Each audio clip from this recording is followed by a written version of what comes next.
Alô?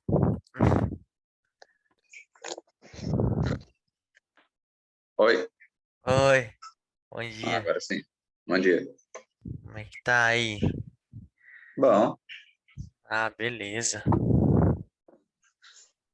Tudo bem, pessoal? Tudo na tudo paz, e certo. aí? Muito bem, muito bem. Eu usei aqui porque eu fui entrar no outro link e eu acho que o Léo estava usando em alguma reunião. Uhum. Pareceu que ele estava em outra. Bom dia para todos vocês. Bom Bom dia. dia. Deixa eu ver se está gravando, tá? Tá. Bom, vamos lá então para a nossa Holoclass. Bora, Oi? bora. Bora. Vitor tá sério, Vitor. Oi? Não, tô prestando atenção só. Ah, é? Então tá bom. Ixi, apareceu uma da apresentação. Então, beleza, pessoal. Holoclass, eu acredito que essa Holoclass 9, né? A gente passou por 2 ciclos aí de Holoclass, a gente está iniciando o nosso terceiro ciclo de Holoclass 9. A numerologia 9 é o final de tudo, né? É a conclusão, né? E na numerologia o 3 é a abertura dos processos, e a gente vai falar muito sobre essa abertura de processos hoje. Hoje eu quis trazer para vocês uma aula sobre marketing em perspectivas, né? Dentro de perspectivas a gente vai trazer diversos olhares que contribuem para um repertório que nos conecta com os nossos clientes, que nos possibilita pensar o nosso trabalho com mais significado e de uma forma diferente do tradicional. Então, a ideia é que vocês estejam conectados dentro desse processo, desde já. A gente vai ter um espaço no final para a gente poder fazer algumas trocas e poder, né, se conectar nessas trocas, para trazer e ampliar essas perspectivas, mas a gente tem uma jornada junto para poder concluir. E tudo começa a partir de uma ideia muito simples, né? Que é a ideia base de tudo, né? Que é, ou seja, nós como seres humanos, né? Homo sapiens. E a gente fala muito sobre isso, né? A gente já ouviu falar sobre isso, mas eu gostaria de partir desse princípio por 2 motivos. Primeiro, porque isso tem a ver com a gente. Depois, porque isso tem a ver com gente. Depois, que quanto melhor a gente entender gente, melhor a gente pode desenvolver o nosso trabalho, seja ele em qualquer perspectiva, né? E eu achei muito interessante essa definição, né, que traz o Homo sapiens no termo, né, na origem, né, como homem sábio. Né? A gente sabe, né, como homens sábios, que nem todos, né, parecem, mas todos, no mínimo, têm o potencial de ser, né, dentro dessa espécie animal de primatas bípede do gênero Homo, né, a última ainda viva dentro desse segmento. E aí o que nos diferencia dentro desse processo? A capacidade mental associada a um corpo ereto que possibilita o uso dos braços para manipular objetos e que nos permitiu, como seres humanos, a criação e a utilização de ferramentas para mudar o ambiente à nossa volta. E aí a gente, né, tem aqui uma figurinha, eu acho que essa é uma foto de Hong Kong, né, mostrando o que essa capacidade como homens sapiens, né, ainda que se a gente pensar no mundo antes, né, da tecnologia como a gente conhece hoje, da globalização, a gente já causava um grande impacto, né? A pergunta é, e agora, né, que os recursos, né, e a tecnologia avança numa velocidade muito diferente do que no passado, qual será a velocidade e a nossa capacidade de transformar esse mundo? Esse é um ponto importante para a gente partir para o segundo movimento, quando a gente pensa na nossa espécie, né? Todos os membros dessa espécie têm um cérebro altamente desenvolvido, né? Como potencial, né? Desenvolvido, com inúmeras capacidades de raciocínio abstrato, a linguagem, a introspecção, a resolução de problemas complexos. Então, essas são as características, né, principais desse processo. O nosso trabalho em si, em termos de marketing, ele é um trabalho abstrato, de linguagem, de introspecção e que resolve problema. Isso torna o nosso desafio com a alomorfia muito mais interessante, quando a gente descobre que a aplicação do nosso trabalho, ela envolve as capacidades, né, de mais alto desenvolvimento do cérebro, né? Não que outras funções e que outras profissões, né, não demandem essas habilidades, né, essas capacidades, mas com certeza para desenvolver o nosso trabalho, a gente demanda muito desse nível alto, né, que temos como potencial. Trazer então um pensamento de alto nível, né, em que ele vai trazer 3 aspectos: autoconsciência, racionalidade e sapiência, que nos define como pessoa. E por que é importante a gente entender que esses 3 elementos nos definem como pessoa? Porque pessoa é com quem a gente se relaciona, né? Então, se eu estou me relacionando com alguém, eu não entendo o que tem por trás, quais são os elementos, as características principais que definem essa pessoa, eu não consigo interagir com ela ou chamar para a minha interação essas características quando elas faltam. Autoconsciência, racionalidade, sapiência. Pensando nisso e pensando nesse processo, a gente vai começar a falar um pouquinho. Eu quero apresentar para vocês e só apresentar um conceito que nasce desse primeiro, né, desdobramento daquilo que a gente pode chamar de autoconsciência, né? A autoconsciência é a nossa percepção enquanto espécie. Hoje, quando a gente alguns estudos já falam sobre a autoconsciência de outras espécies, né, com relação a elas mesmas, né? Não da mesma forma que o humano, como a gente, né, iniciou os nossos processos, né, comparando as espécies com as competências próprias dos humanos, né? E quando eles não respondiam de acordo com as nossas competências, o que a gente fazia dizia que eles eram menos evoluídos, né? Então, a ideia de ciência hoje é analisar a natureza dentro das próprias características da natureza que é analisada, do próprio ser que está sendo analisado.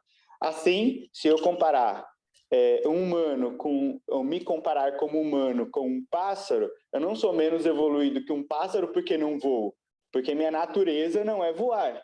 Então, eu não posso trazer isso como um fator de diferenciação de evolução. Isso é um fator de diferenciação de essência, de natureza. Então, hoje existem alguns estudos que têm percebido que os animais, na sua natureza, conseguem se diferenciar. E esse é um ponto muito interessante para a nossa evolução.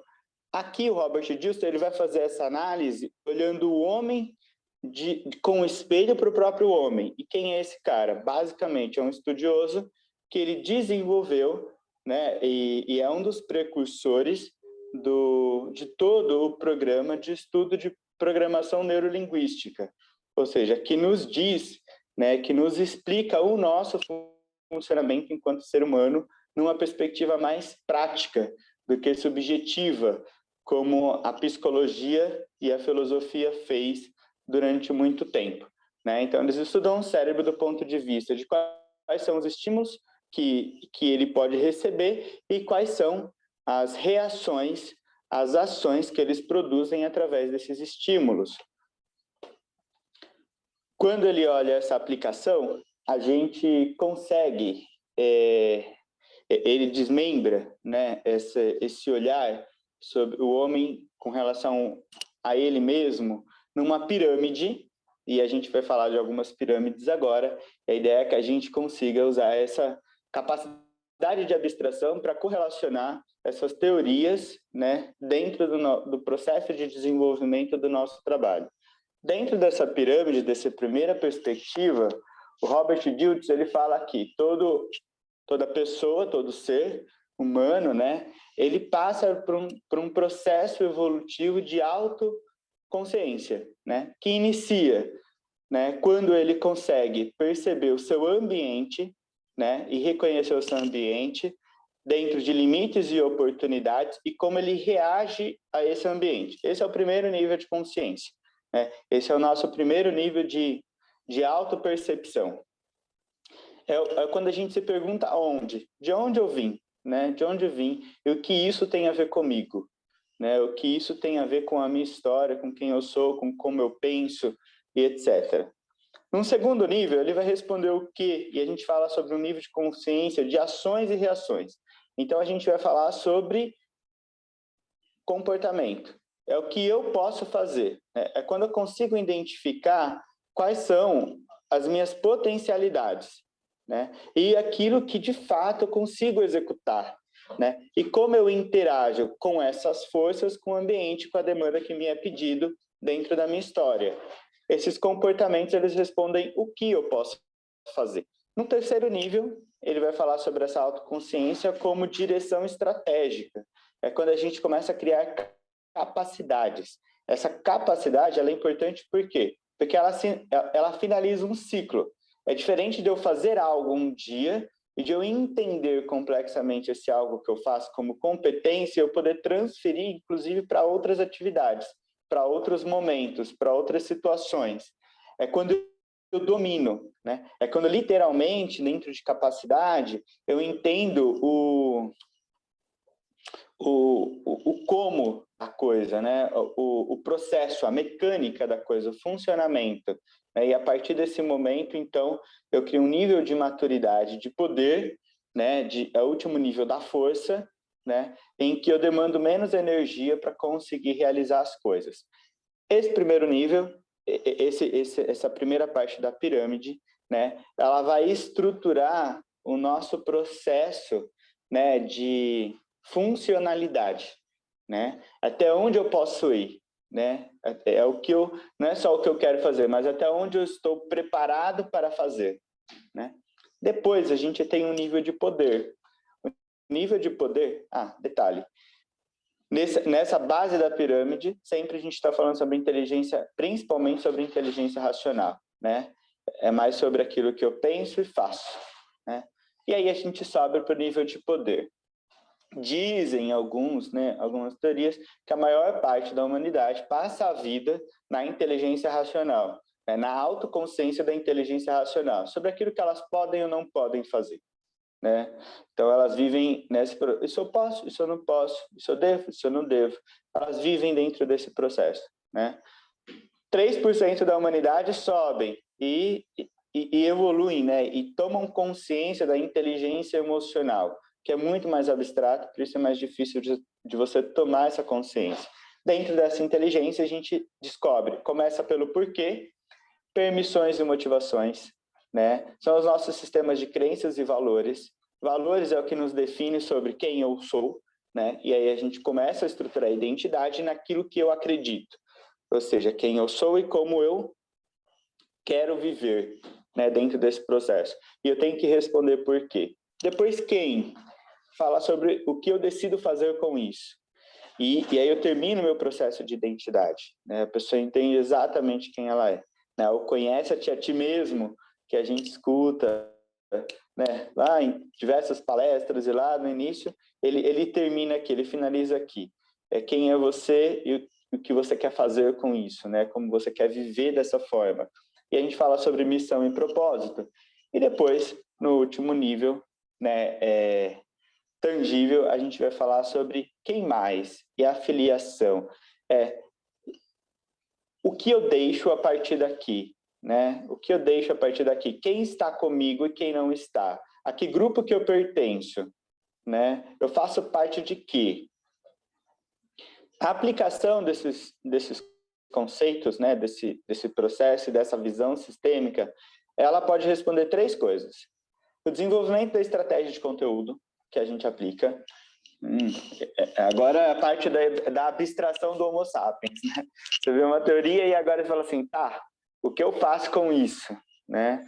Mas se você reparar nos produtos que a gente consome, principalmente no mercado digital, né, elas seguem uma linha, né, uma narrativa. Essa narrativa, ela, em geral, está conduzida por um fio que responde a uma dessas perguntas. Ela está interagindo sobre uma necessidade evolutiva do ser humano em um desses níveis. Ela está respondendo onde você pode chegar, o que você deve fazer, como você pode fazer, por que que isso é melhor, quem faz isso e quem você pode se tornar, ou de que grupo você pode fazer parte. No segundo ponto, ele vai falar sobre a formulação, ele pode ser aplicado sobre a formulação dos tipos de serviço que a gente oferece, né? Ou seja, não só se torna uma narrativa de conteúdo para entender no nosso produto que tipo de... ele ressoa com que tipo de demanda evolutiva daquela pessoa, do nosso cliente, mas sobre o nosso produto em si. Como ele responde a essas questões, e às vezes ele não responde só uma questão, mas ele responde primordialmente uma questão, e ele responde as outras também. Mas sobre que demanda que a gente está entregando? Qual que é o valor que a gente gera para a pessoa? Está em que nível? E a orientação do desenvolvimento da regra de relacionamento com o nosso cliente. Como assim? Ou seja, quando a gente consegue, em geral, tá? Quando a gente está falando sobre a base da pirâmide, a gente está falando sobre produtos de entrega, né? São produtos mais substanciais, né? São produtos que eles estão num nível operacional, né? Até o como a gente está falando sobre operação, né? Então a gente está falando sobre tudo aquilo que é aspecto técnico, a inteligência racional. Mas o nosso cliente ele não compra só isso. Ele compra também demandas de inteligência emocional. Ele quer... E que demandas são essas? Essas são as demandas dos nossos produtos estratégicos. Então, quando a gente pensa no business design que a gente entrega, ou no life professional design, a gente está falando sobre essa demanda, né, sobre um produto que ele agrega as respostas do nível de inteligência emocional. Como isso acontece na prática? No business design, por exemplo, a gente tem que descobrir o quê? A gente tem que ajudar o nosso cliente a definir o quê? Qual que é a missão? Quais são os valores da empresa dele? Qual que é a identidade dessa empresa? A gente está falando sobre a que grupo que ele quer pertencer, que história que ele conta. A gente está falando sobre o que ele professa, qual que é, né, o manifesto dele, ou seja, para que aquela empresa existe, né?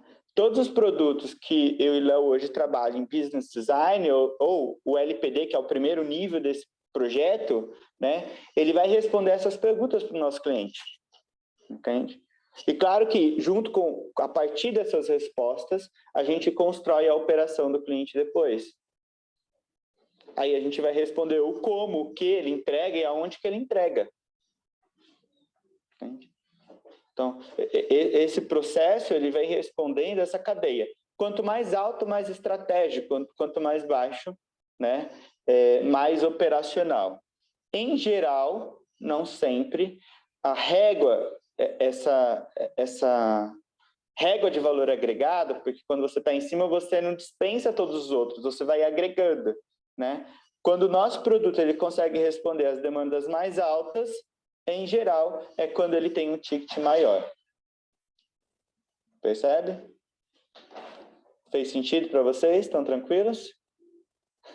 Então tá bom. Não desiste, não desiste. Sim. O que faz a holomorfia, gente? O que a holomorfia faz agora de forma mais direta e mais prática, né? Quando a gente pensa para além das metodologias que a gente usa, né? A gente fala sobre branding, a gente fala sobre design, a gente fala sobre marketing, tudo bem? Então, basicamente, cada uma desses conceitos, né, ele abrange um escopo daquilo que a gente deve entregar para o nosso cliente. No primeiro momento, quando a gente fala sobre branding, a gente está falando sobre quem é esse cliente, por que ele quer entregar. Entende? É a definição de posicionamento, né? É a definição de identidade. Percebe? Quando a gente fala sobre design, a gente está falando o que ele entrega e como ele entrega. Tá? A gente está falando sobre projeto, lembra? Design é projeto, design como projeto é o que e como. Quando a gente fala sobre marketing, a gente está focado no para quem. Lembrando que essas respostas que a gente tem que dar em cada uma dessas vertentes de serviço, né, elas não são os limites da entrega, né, mas ela é uma reflexão com o objetivo de orientar e direcionar as nossas ações. O que o cliente, quando ele compra brand, o que ele precisa receber primeiro? Quando ele compra design, o que ele precisa responder primeiro? Quando ele compra marketing, o que ele precisa receber primeiro? Entende? Então, aqui está esse processo, né? E, claro, depois se expande. Se vocês olharem lá atrás, as nossas respostas sobre os nossos produtos têm a ver com, né, o ser humano, a pirâmide evolutiva, né? Então, quando a gente fala sobre para quem a gente entrega, a gente está lá em cima, falando, ó, quem mais, né? Filiação. Quando a gente fala de quem, por quê, a gente está falando o quê? De branding, né? E quando a gente fala como, o que, onde, a gente está falando de marketing. Não única e exclusivamente, né? Mas principalmente. Vamos evoluir então. O que é marketing? Eu gosto das definições, né? Essa definição aqui eu acho que já tinha lá, mas acho que eu vou complementar com essa lá no nosso novo sistema de dicionário, né? Bom, marketing, eu achei muito interessante essa definição. Vem do Oxford Languages, né? Um dicionário lá da internet, mas eu gostei bastante dela. Tem várias, né? Essa daqui é uma que me chamou a atenção. Marketing é uma estratégia empresarial de otimização de lucros, por meio da adequação da produção e oferta de mercadorias ou serviços às necessidades e preferências dos consumidores, recorrendo a pesquisas de mercado, design, campanhas publicitárias, atendimento, pós-venda. Por metonímia, é um conjunto dessas atividades, um composto. Agora, eu destaquei algumas palavras que nos ajudam e vão nos orientar. A gente, como profissional, né, quando a gente pensa, é interessante que o nosso repertório ele seja completo nesse sentido. A gente tem que saber o que, qual o significado e como.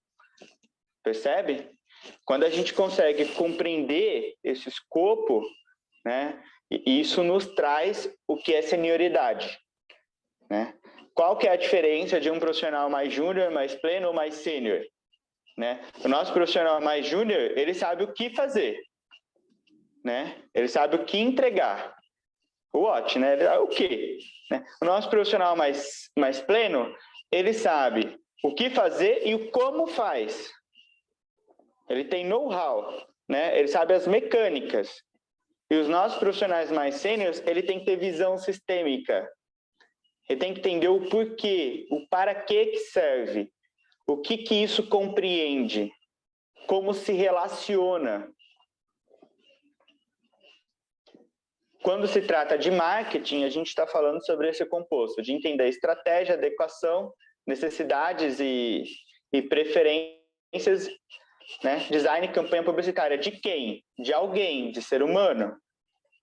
Então, a gente vai falar agora sobre os fundamentos das necessidades. Agora, eu vou pincelar com vocês o aprofundamento de cada um desses termos, que são conceitos, que compõem aquilo que a gente faz. Né? Focado em marketing, porque não dá para fazer tudo. Né? Eu gostaria, vamos fazendo por partes. Né? Fundamentos das necessidades. Os fundamentos das necessidades, como base teórica mais potente, quando a gente pensa naquilo que é referência universal, a gente começa com Maslow. Né? O Maslow é um cara que, né, nasceu lá em 1908, morreu em 1970 na Califórnia, foi um psicólogo norte-americano, que ele propôs, né, a hierarquia das necessidades humanas. Né? Um cara simples, né? Essas pessoas que a gente estuda, trabalhando no MIT, né? Tem um centro de pesquisa nacional que está conectado a todos os projetos, em geral, das grandes empresas, né? Dos grandes potências de mercado, que estuda os padrões comportamentais do consumidor, né? A partir dessa teoria. Tá? E claro que ela teve desdobramentos depois. né? Mas é importante que a gente consiga ir assim, pelo menos, né, já tateando como é que a gente entende essa perspectiva.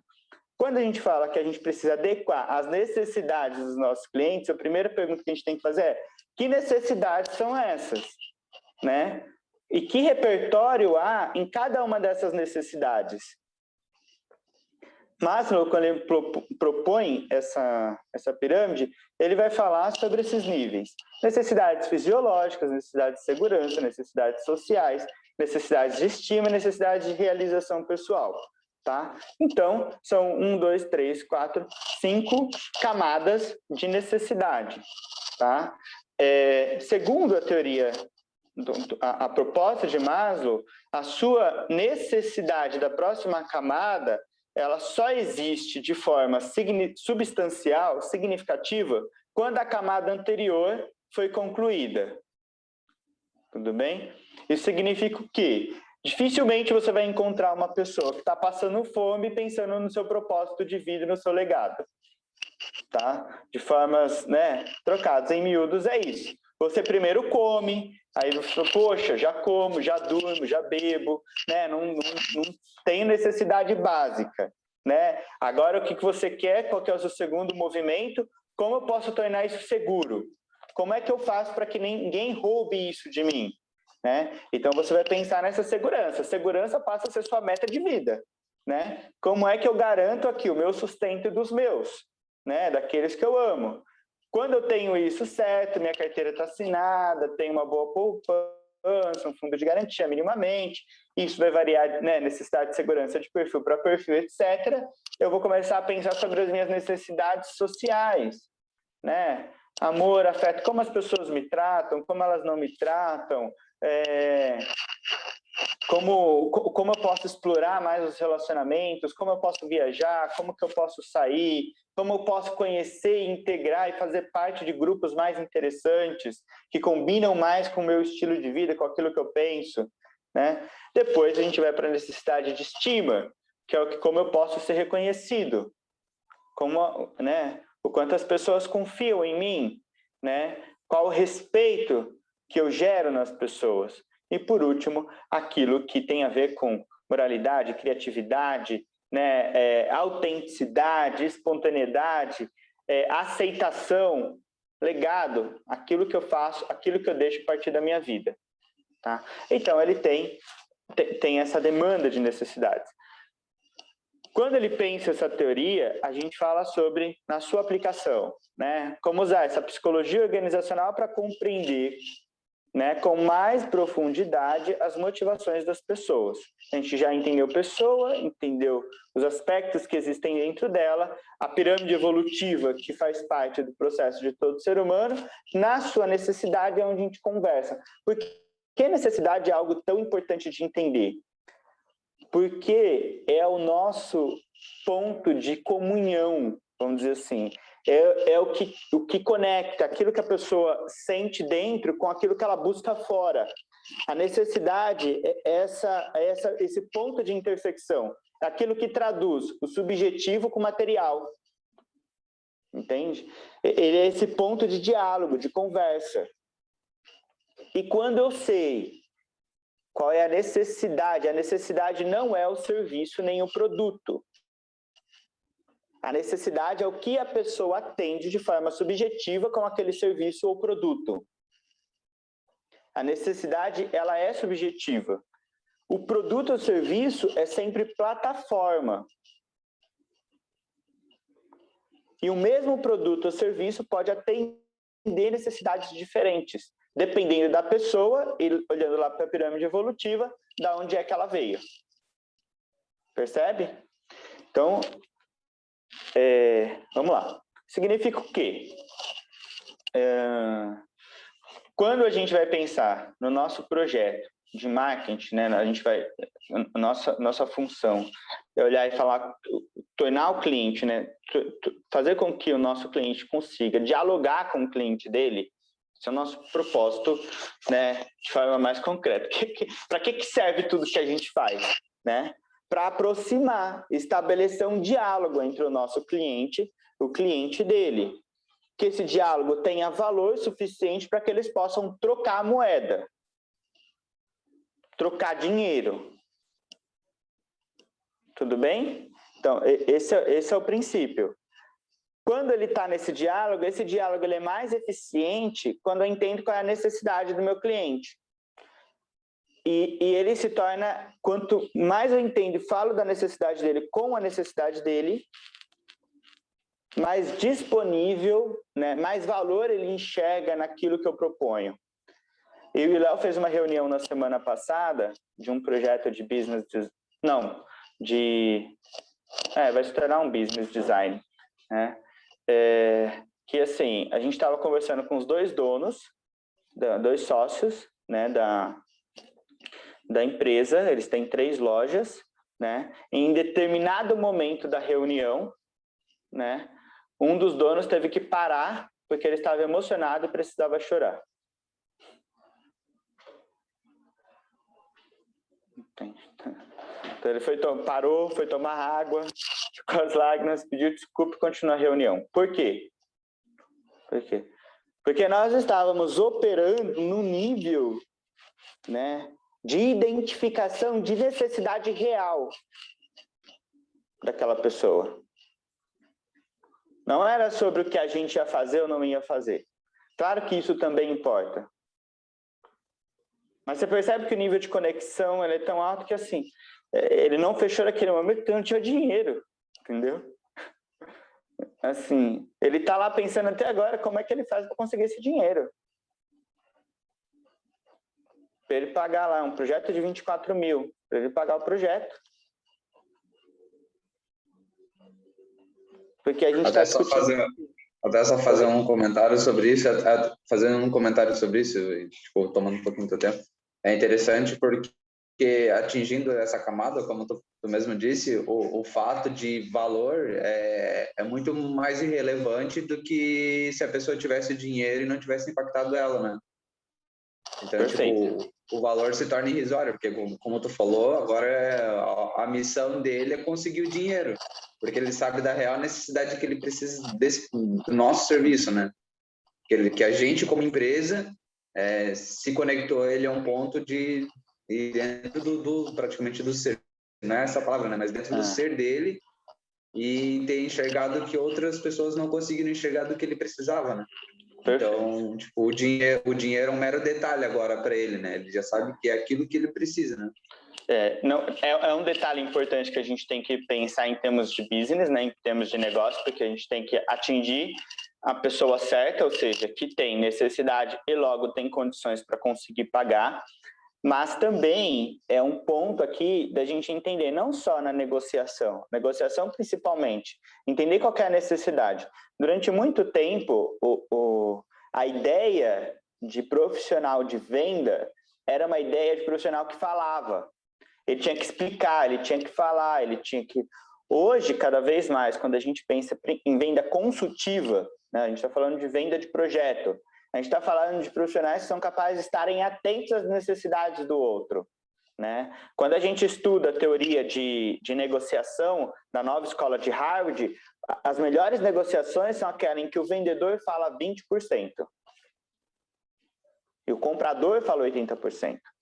Só que, quando a gente está trabalhando num campo mais abstrato ainda, que é o marketing digital, e a gente pensa na nossa régua de desenvolvimento, de relacionamento, através do conteúdo, a nossa apuração desse diálogo sobre com quem a gente tem que estar falando ou está conversando é muito maior, porque a gente não tem feedback. Numa reunião a gente tem feedback. No desenvolvimento de uma régua de conteúdo, não.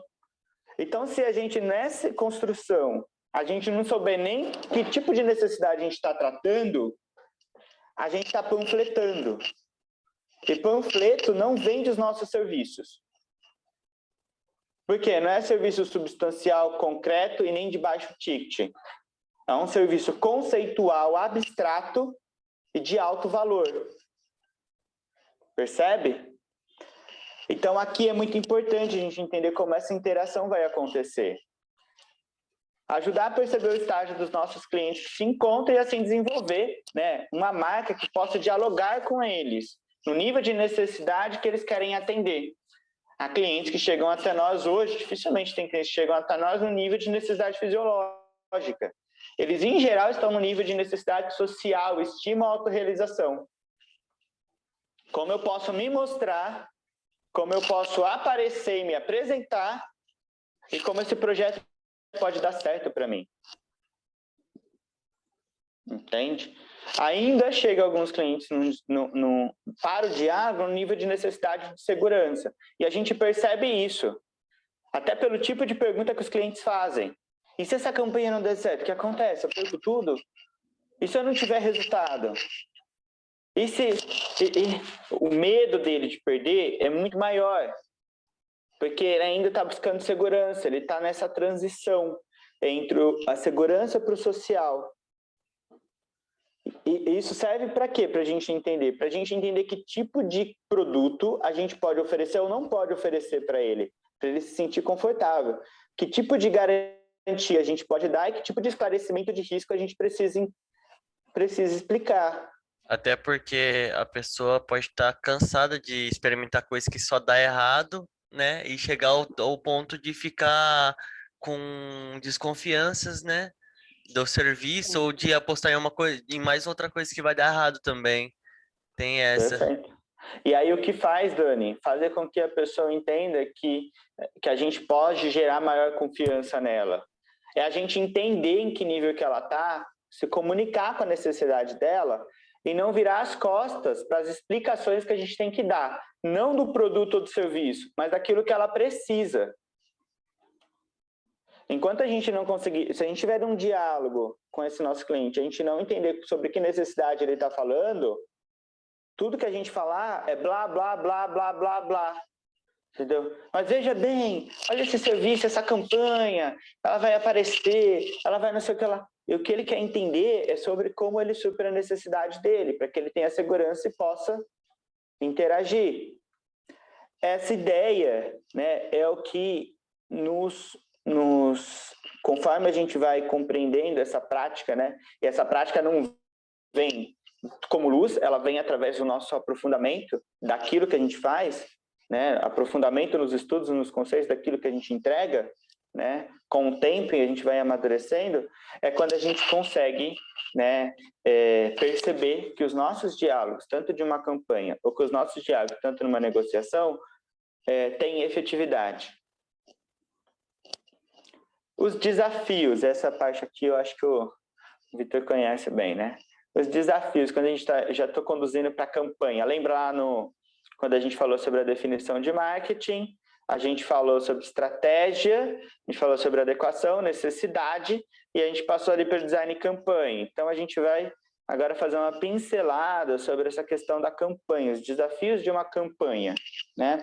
E eu quis trazer pelo menos uma referência, aí a gente pode estudar outras, tá? Mas uma referência.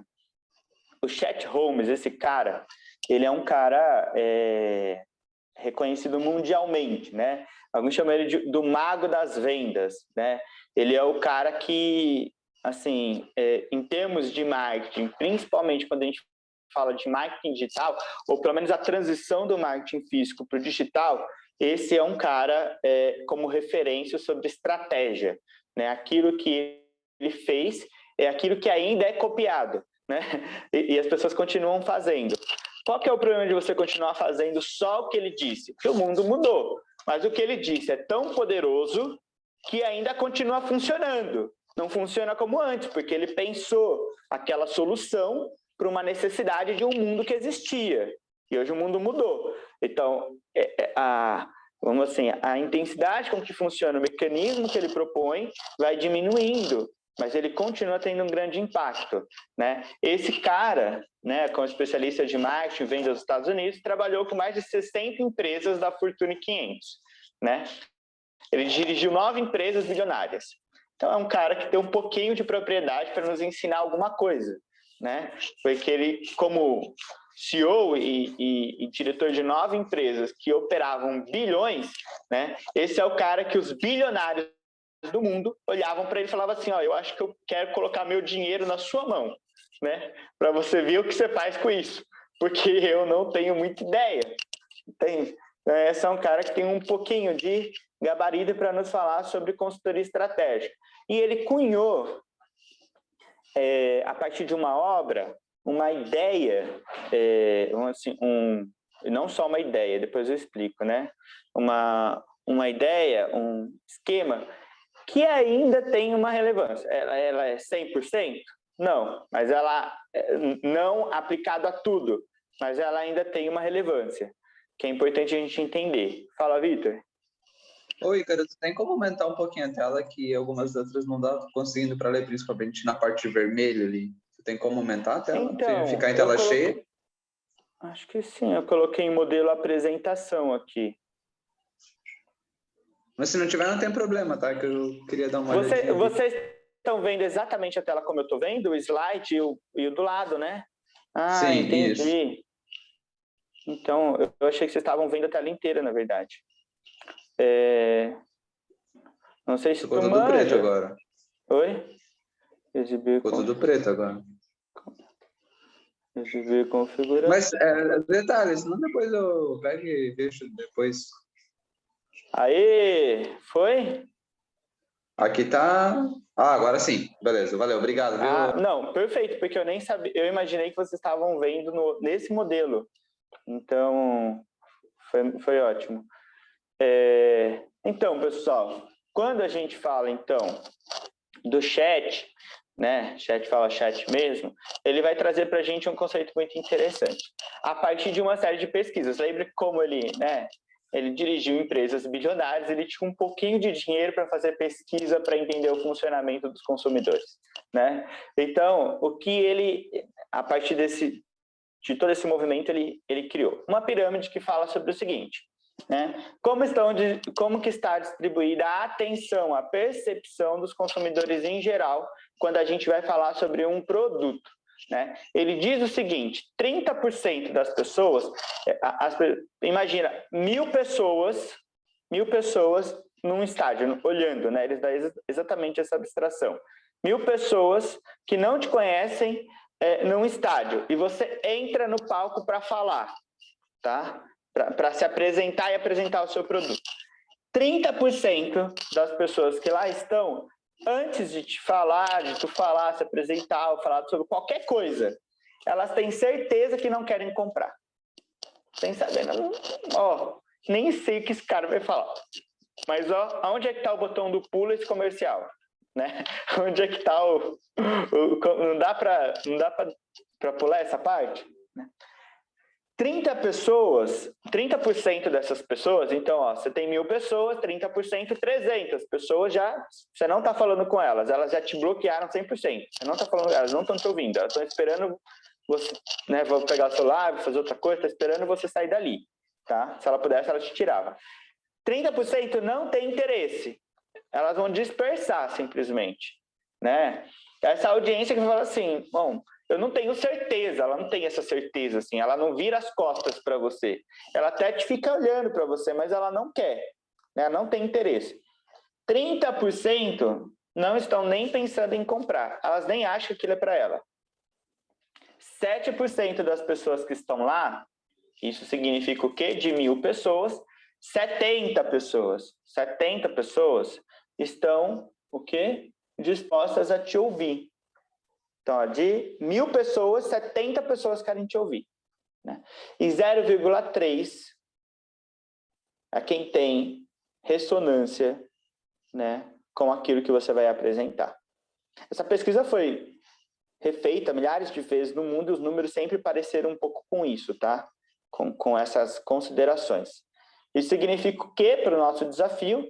Enfim, que a gente gasta um montão de dinheiro para falar com 1.000 pessoas, mas quantas pessoas de fato vão ler aquilo que a gente está falando? 0,3%, né? Ou seja, 3 pessoas. É isso? 3 pessoas. De cada 1.000, não. 30 pessoas, né? 3% de 1.000, a referência que eu usei foi 1.000. 3% de 1.000, 30 pessoas. 30 pessoas estão nesse momento de compra. Isso significa o quê? Não significa que elas vão comprar, significa que são essas 30 pessoas que entrou no meu funil. Entendeu? Não é as pessoas, 3% das pessoas de 1.000 que vão comprar. É as pessoas que vão entrar para o meu relacionamento, que vão me dar atenção, vão me ouvir, vão interagir, vão entender de mim se eu sou a pessoa certa. Na grande descoberta, boa parte dos seus potenciais clientes ainda não tem certeza se desejam comprar o seu produto ou serviço num primeiro contato. O que faz com que, né, exija da gente entender o que é realmente que chama a atenção e importa para o meu cliente nesse momento. Porque se só tenho chance de falar com 30 a cada 1.000 e eu desperdiçar essa chance falando sobre algo que ele não tem interesse, fudeu. Perdi tempo, meu dinheiro e ainda fiquei com uma fama, tá? Então, é muito importante que a gente compreenda a pirâmide das necessidades para, nesse momento, a gente saber com quem a gente está falando e falar sobre o que importa para ele, não para a gente. E isso não é o nosso produto ou serviço. Isso é sobre a necessidade que ele pode atender através do nosso produto ou através do nosso serviço. Percebe? E aí eles entraram na estratégia e adequação, a gente chega até o nosso famoso funil de vendas. Né? Então, olha só, daqueles 1.030 entraram, a gente vai falar com eles aqui agora, meus visitantes. Né? São as pessoas que a gente conseguiu atrair. Né? E aí a gente tem, quando a gente vai pensar em funil de vendas, 2 subconceitos ou conceitos, mas que dentro do funil de vendas me ajuda a pensar como subconceitos, que é importante que a gente se aprofunde. Né? É a jornada do cliente. A jornada do cliente não é funil de venda. Né? Eu preciso ter claro o que acontece com a minha jornada do cliente depois disso, até porque a jornada me ajuda a mantê-lo dentro do funil. Quando ele entende que ele só vai receber uma única coisa, ele não percebe a jornada que ele pode fazer comigo, a jornada de experiência que eu vou propor depois daquilo, eu diminuo a percepção de valor dele com relação à minha proposta, ao meu produto, ao meu serviço. Então, eu tenho que ter claro antes a jornada que ele vai fazer comigo. Tá? E o segundo ponto, a régua de relacionamento, que se dá principalmente pelas necessidades imediatas do meu cliente. E depois a gente explora essas necessidades. Porque não tem ninguém que entre e queira estagnar. A pessoa quer ser mais e maior. É a partir desse momento que ela entra que ela descobre, ela vai descobrindo, né? Eu vou ajudando ela a perceber, a ampliar a consciência dela sobre aquilo que ela pode ser, fazer, ou aquilo que o negócio dela pode ser ou fazer.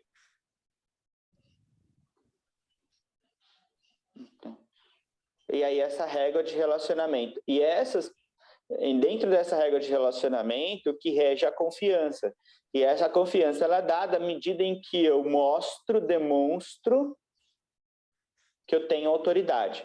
A autoridade se dá pelo lastro que eu tenho daquilo que eu falo e sobre aquilo que eu já entreguei que comprova que eu sou capaz.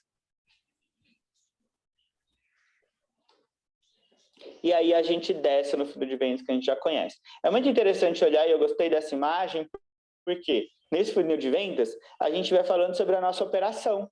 Né? Então, buscadores, mídias sociais, remarketing, site, né? Depois os nossos call to action, forma de contato, landing page, otimização de e-mail, conteúdo, segmentação, né? Pesquisa de satisfação, engajamento social. Aqui está a nossa discussão diária. Né? Tá sobre o que a gente está falando operacionalmente para promover esse relacionamento de atendimento para o marketing do nosso cliente. Só que também é importante, quando a gente estiver falando sobre esses produtos, vamos dizer assim, seja ele engajamento social, seja ele uma página de venda, seja ele a mídia social, é importante que a gente tenha consciência sobre que nível da jornada do nosso cliente com relação ao cliente dele que ele está. Porque se a gente estiver discutindo com ele mídia social, site remarketing, a expectativa dele não pode estar em venda nesse momento. Porque ele está iniciando a jornada com o cliente dele. Entende? Eu tenho que trazer ele de volta e falar assim, olha só, isso daqui é a primeira etapa do seu percurso. Porque se eu oferecer para ele produtos que atendem à atração e a expectativa dele for venda, eu já frustrei ele antes dele começar comigo. E é por isso que aquela régua da implantação de marketing que eu criei junto com o Léo, ela é importante. Porque ali a gente está segmentando clientes que têm maior consciência sobre o processo de desenvolvimento de relacionamento com o cliente dele. Presença, relacionamento, apresentação, venda. E aí a gente começa a evitar, né, que essa falta de consciência que existe no mercado, tá, gente? Tem muita gente que vende site para vender. Né? Site com argumento de venda. Não faz sentido nenhum. Né? Tá fazendo sentido nenhum esse negócio. Né? Assim como também é importante o nosso cliente entender que se a gente fizer uma campanha e os passos anteriores tiverem cagadinhos, tiverem feiões, eles precisam pelo menos estar feito, já vai funcionar. Mas dependendo da qualidade com que eles foram desenvolvidos, a gente diminui, por mais que a gente faça uma excelente campanha, a gente diminui o nosso poder de conclusão, de tração de negócio. Tudo bem? E aí a dica aqui dica no sentido que fica a lição de casa, entender funil de venda, entender quais são as etapas desse funil, que tipo de produtos representa, estão conectados com cada etapa, e nesse funil e no relacionamento com o nosso cliente, como a gente pode se aprofundar em jornada do cliente e régua de relacionamento. Dentro de regra de relacionamento, a gente pode ir para estudo das necessidades, a gente pode falar sobre perfil comportamental, a gente pode falar sobre estudo de motivações. Né? A gente pode, aí tem várias teorias que vai suportar esse nosso repertório. Eu achei interessante, é uma das coisas que eu sempre, né, vou buscar, e aí conectando também com a outra auloclass do Vitor, né, a origem do funil de venda. Eu não sei se você tinha essa conexão feita, Vitor, não sei se eu também vi na sua aula, mas o Elmo, ele é a origem do funil de vendas. Né? Então, aquele conceito que você trouxe para a gente, que foi o conceito do AIDA, né? Ele que deu origem ao funil de vendas, né? Em 1898, pasmem-se, senhores, 1898, ou seja, antes de tudo acontecer. Às vezes a gente acha que está fazendo uma coisa assim super nova, né? Super high-tech, né? Anos 2000, como dizia na minha época, né? Tem nada. A gente passa dessa formulação em 1898, que prova que os grandes conceitos de marketing não é sobre operação ou tecnologia. É sobre o entendimento daquilo que é ser humano e como ele funciona no seu processo de tomada de decisão. Que depois pode ser explorado junto com outras, com outras, vamos dizer assim, com outras vertentes de estudo sobre o ser humano, por exemplo, a PNL, que vai falar sobre, né, desejo e interesse com muita propriedade. Como despertar interesse e como manifestar desejo nas pessoas. Né? Então, você aprofunda esse processo depois com outros processos de conhecimento que nascem após esse. Mas isso continua sendo a base. O AIDA, né, é a origem do funil de vendas, por isso, quando a gente pensa no funil, a gente pensa, né, quando a gente fala sobre prospect, né, lead, a gente está falando de chamar atenção. Né? Interesse é o nosso lead, né? Então a campanha chama atenção, o desejo, né? É quando a gente fala sobre, faz a proposta, né? E a ação é quando a gente coloca o botão para ele comprar, né? Então o funil está aqui. a nossa jornada, para a gente encerrar a nossa Aloclass dentro desse processo, né? Homo sapiens, que é esse ser, lembra? Esse ser, gente, eu acho isso muito bonito. Eu vou compartilhar de novo com vocês, para vocês não esquecerem. Aqui, esse ser, olha só, né? Capacidades de raciocínio abstrato, né? Linguagem, introspecção e resolução de problemas complexos, né? Que estão baseados em 3 características que nos torna a pessoa: a autoconsciência, a racionalidade e a sapiência. É sobre isso, né? Que é isso que nos permite associar, né, o abstrato à matéria, né? Porque a gente é isso, né? A gente tem esse potencial, né? E quando a gente olha para ele, né, coisas de Homo sapiens é coisa de pensar, né, de forma inteligente, racional, né? O pensamento é a associação. O que é pensar? É associar, é dar significado, né? E desdobrar significados, né? Da onde emergem novas realidades. Porque nada que existe, não existe nada que exista materialmente falando que não nasceu antes de uma sinapse, né, de uma ideia de concretude. O mundo que a gente vê nasce a partir da nossa mente, nasceu a partir da mente, né? Então não tem como a gente fazer nada que a gente não tenha antes concebido dentro da gente. E para a gente conceber ideias, projetos, conceber realidades, tanto para a gente, quanto para a empresa, quanto para o cliente, a gente precisa ter ingrediente, né? Ingrediente. Primeiro tem ingrediente, depois ingrediente de qualidade. E o que é ingrediente de qualidade? Né? É a gente conseguir entender de onde é que vêm as coisas, como elas se relacionam, né? Isso é ingrediente de qualidade, é isso que nos diferencia, né? E é isso que vai nos tirar lá de um profissional júnior que aperta o botão e eu explico porque o botão funciona, para entender como eu posso pensar botões, né?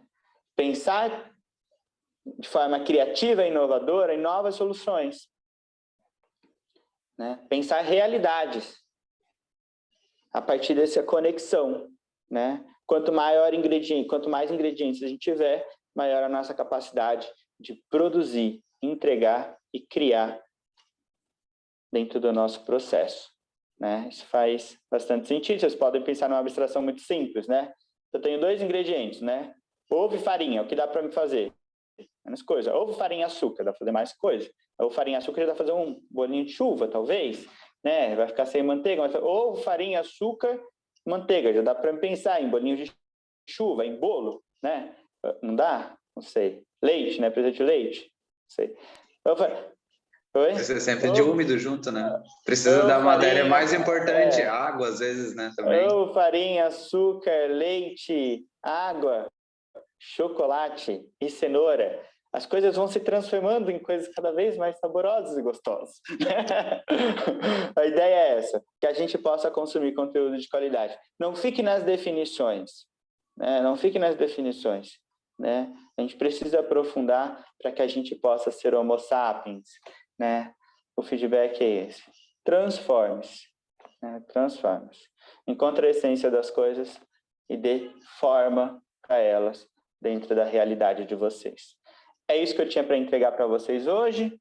Agora é 11h02, a gente começou 11h05, estou super feliz que a gente conseguiu cumprir o nosso horário. E quero abrir aí para vocês também, eu, né, com menos rigorosidade de horário que o nosso irmão, gostaria de abrir para ter um feedback aí de vocês sobre a aula e também, claro, a explanação de qualquer pergunta que vocês quiserem fazer. Certo. Eu sou meio preso nesses assuntos filosóficos, porque eu tenho uns pensamentos meio aleatórios às vezes aqui, né, de existencial mesmo. Então, eu prefiro puxar para o outro lado, eu prefiro falar sobre o próprio empreendedorismo. Uhum.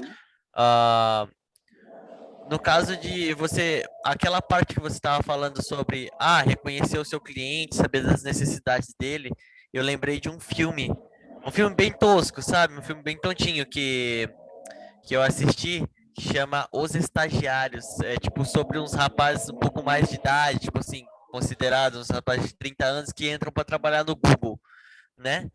E eles não sabiam nada de tecnologia, mas eles conheciam de venda, sabe? Então eles começam a unir o útil ao agradável e se dão muito bem, cara. E é tipo como se fosse. É um filme tosco, mas se você parar para prestar atenção na essência daquilo que está sendo mostrado, é muito rico, cara. É muito rico, porque ele te fala sobre. Não interessa se você acha que você não se encaixa no ambiente em que você está em busca do seu sucesso. Você tem sempre muito a agregar aquilo, né? A sua essência, o que você traz de si, os seus conhecimentos, tem sempre muito a agregar e a passar para as pessoas, né? Porque muita gente se sente preso, né? Se sente ofuscado no meio de, é todo mundo tão inteligente e tal. Quando eu entrei na faculdade, eu falei assim, cara, tô perdido aqui, né? Cara, para você ter noção, eu entrei na faculdade, né? Sou publicidade, daí tava lá, professor, o que que você faz? E eu era um dos últimos, né, a falar o que que faz. Tava sentado lá atrásão, né? O professor, eu sou designer, não sei na onde. Eu trabalho, eu sou fotógrafo. Eu sou filmmaker. Não sei o que, não sei o que. Eu falei, cara, eu vim daqui, eu trabalhava no mercado, cara. O que eu vou falar aqui, sabe? Assim, eu trabalhava no mercado, tive muita experiência em atendimento pessoal, né? Por conta de trabalhar desde pequeno com a minha mãe, que ela tem uma lanchonete, e o meu esquema é contato com o público. E, cara, desde quando eu tive naquela escola, desde quando, tipo assim, me desenvolvendo, eu fui um dos melhores alunos, né? Sempre Bom, o meu grupo se destacava na parte criativa, porque eu sempre tive essa facilidade, né? E tudo dependia de mim. Então, tem sempre isso a agregar dentro de um. Se trata de você saber da necessidade do seu cliente, da necessidade do cliente do seu cliente também, né? Sempre pensar em ambas as partes. perfeito. Eu só complementando você de forma bem pontual, existe hoje uma ideia de que, né, que você trouxe, os assuntos mais filosóficos, a filosofia ela tem que ser prática, né? A filosofia é um exercício, né, de pensamento para a vida. Se a filosofia não tem vida, ela não serve, né? Então, talvez a questão de tudo isso que a gente viu, falou e tal, como isso, né, me ajuda a entregar aquilo que eu me comprometo, né? O que isso quer dizer o que isso facilita com as minhas entregas, né? Então, estudar conceitos é interessante, mas eu preciso entendê-los, né? Primeiro, né? Entender o conceito que ele significa, o processo de aplicação desse conceito, né? E aí depois eu vou para a explicação, que é onde a gente gera a solução. E aí faz muito sentido, aí faz todo sentido, né? Senão vira só uma mera reflexão, né? E isso é o que não faz mais sentido, acho que nem para as pessoas, nem para a gente nos dias atuais, né? Vitor, tu, jovem. Não, eu gostei pra caramba, eu vou ter que assistir a aula de novo, porque bastante conteúdo bem profundo. Contrário ao Dani, eu não fiquei só na parte de empresarial, eu fui pelo lado mais filosófico também. Veio alguns outros pontos que, como tu trouxe ali, é sobre o ser humano, então a gente vive em sociedade, né? Isso acaba refletindo, né? Como tu falou ali, né? Se não tem as necessidades básicas garantidas, não tem como avançar na pirâmide. Então, a gente vivendo numa sociedade, a gente vê o reflexo disso, né? Muitas das músicas que eu ouço falam disso, então cada vez mais faz sentido para mim, né? E, cara, é isso daí mesmo, é a vida, e eu acho que a filosofia, acho que ela é super importante na realidade. Um ponto que eu queria falar pro Dani é que o filme não é bobo, não é filme bobinho, porque se fez tu se lembrar da importância do filme, não importa o conteúdo ser de comédia, se houve uma reflexão, o filme não é bobo. Ele cumpriu com o objetivo dele, que provavelmente o diretor quem escreveu tinha como objetivo isso, impactar as pessoas de alguma forma. Não importa como que seja a mensagem, seja através de uma comédia ou de um drama ou de um terror. Se ele passou a mensagem que ele queria, independente da forma como foi passada, deixa de ser bobo, na realidade, né? Então, eu meio que discordo contigo. E acho que não existe nem bobo e nem muito sério. Tem que ter um equilíbrio das coisas, né? Também, né?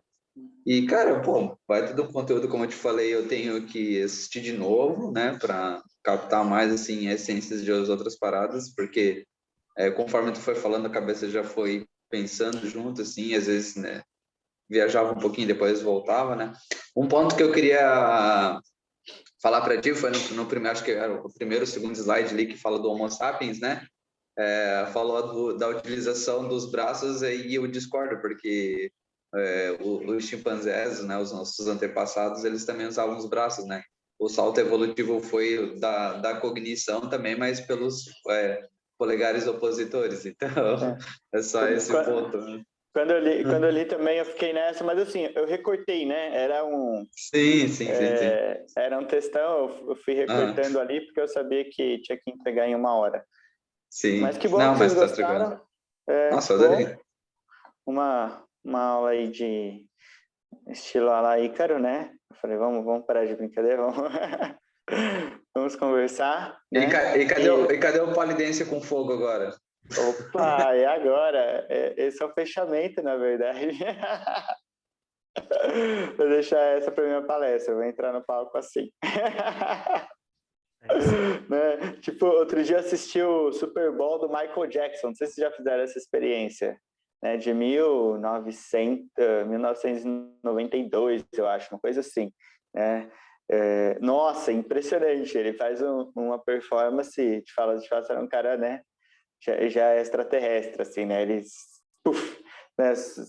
Voa, sobe lá em cima, aparece em outro lugar, muda. É uma performance muito chamativa, né? Chama atenção, ele cumpria todo o AIDA, gente. Ele chamava atenção, despertava o interesse das pessoas, despertava o desejo, né? E chamava elas para ação, né? Ele é a personificação para mim do AIDA, assim, né? Assim como tantos outros artistas, né? De forma muito significativa, né? Nos ensinaram que esses conceitos levados a sério, né, eles podem, de fato, mudar o valor percebido no nosso trabalho e a escala, né, dele, claro. Então é isso, galera. Tamo junto. Muitos obrigados. Vou tirar uma fotinha nossa aqui para mandar pro Léo. Cadê o Léo? Dani, olha para a câmera. Obrigado, povo. Tamo junto. Já que vocês querem assistir, eu também chamo mandar pro Léo. Eu vou fazer a compilação e já compartilho lá no Drive com a gente, tá bom? Ô Ícaro, você tinha marcado de fazer uma reunião, não sei que horas você pode, mas se você quiser marcar para amanhã, fica até melhor, né? Para a gente discutir um conteúdo dos seus posts, né? Se você quiser marcar para amanhã, fica até melhor. Beleza. Tá. Eu acho que quem mandou essa mensagem foi o Léo. Será? Foi. Você tinha mandado lá no grupo? Foi ele. Ele que mandou lá no grupo. Sim. Dá uma olhada lá no grupo e já responde lá, a gente já fala todo mundo junto. Certo, você validou o post Validou, né? De amanhã. Validados. Beleza. Beleza? Tamo junto, povo. Beijão, até mais. Tchau, tchau. Obrigado pela aula, mano.